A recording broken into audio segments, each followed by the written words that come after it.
I'm going to show you how to change an inner tube. Alright, so you want to change your inner tube because you've, well, got a flat tyre. No problem. First step is to actually get the inner tube, then take your wheel off the bike. Alright, what you want to do is you want to get the tyre off the rim like this. Just go all the way around and pop it off till it off. And once that's done, and you can see the rim on both sides of the tyre. Next is to get the tyre actually off the rim. How you do this is that you get, well, I'm using a flathead screwdriver. Normally you use tyre levers, but I snapped all of mine, so it's flathead time. You grab it, then you just pull it over the rim. And once it's over the rim like so, you need to get another one. Just drag either of your tools across the rim to pop it off, pop the tyre off. Once you've got it going, it should just pop off after that, nice and easy like so.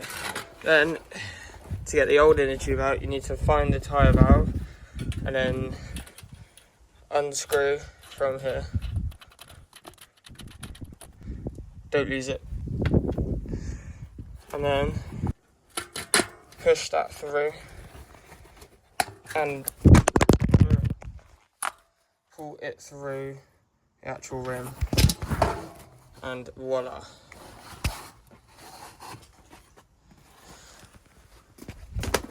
Old one out. Then you want to remove it from this packaging and remove this little plastic band here to unravel it. Now you've unraveled it, find your valve. I know the new one comes with a ring. You can always just keep it as spares just in case you lose yours. Take the ring and the valve cap off like so then you can thread it through the hole in your rim. After that, you're going to want to put the inner tube inside the tyre. Alright, now that's done, the tricky part, you got to put the tyre back on the rim.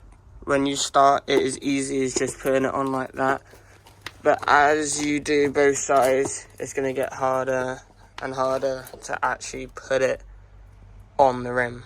When you've got most of the tyre on, it's going to get tight like here. So yeah, that's where we get the, well, your levers, but in my case, screwdrivers out. Also remember to put the ring back on the actual valve so you don't lose the valve inside the rim.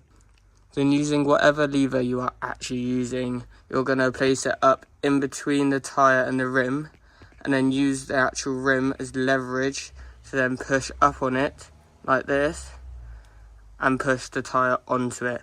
It's going to get harder when you get more to the middle of where it's done, but you'll get there eventually. I prefer to alternate, so you put some of this side of the tyre on and then you switch over and do some of this tyre, and then back and forth until you eventually get to the middle, which is the hardest part to do, to pop the actual tyre back on. You can use the same exact techniques to change your tyre as well as your inner tube, so it's a good skill to learn. Now, once you've actually got your whole tyre on your rim, the hard part's over, then you just got to pump it up and you're all done. When you're pumping it up, you need to put the tyre back on the rim, and what you're going to do is you're going to pump it up to get solid and just keep going.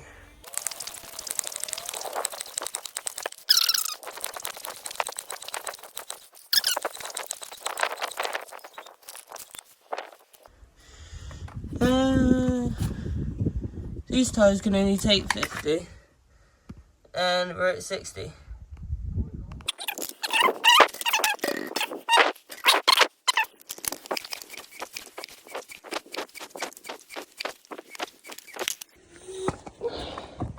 Genuinely struggling. That's like rock solid. We're at 70 psi. Yeah, I reckon it is on the rim. Usually when you do it, you hear like popping noises of like the tyre popping onto the rim, but I guess I didn't, but oh well. Look at this. That is a solid wheel.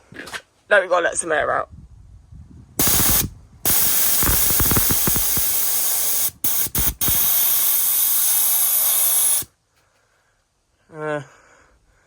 of squishiness. A bit more. Yeah, that's good. And then you're going to want to twist this back up. It's nice and tight. Not too tight, overly tight so you can't get it undone, but fairly tight. And then grab your dust cap, back it on there. Some riders ride no dust caps, some riders do. I just prefer the look with dust caps.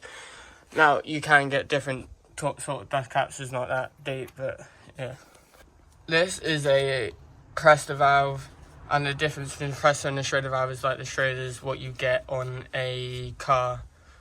Personally, it is like a personal choice what valve you use.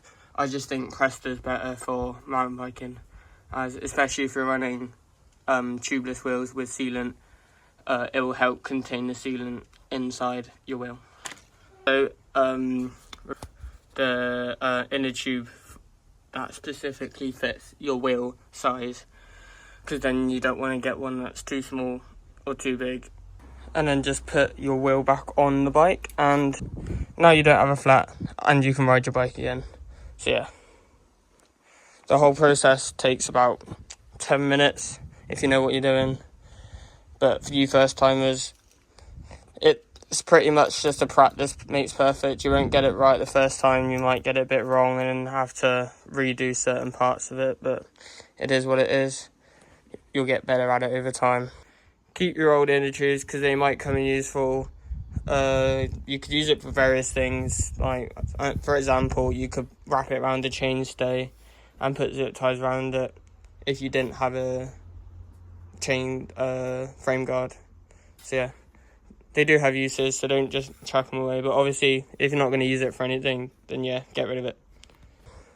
Yeah, hope this helps.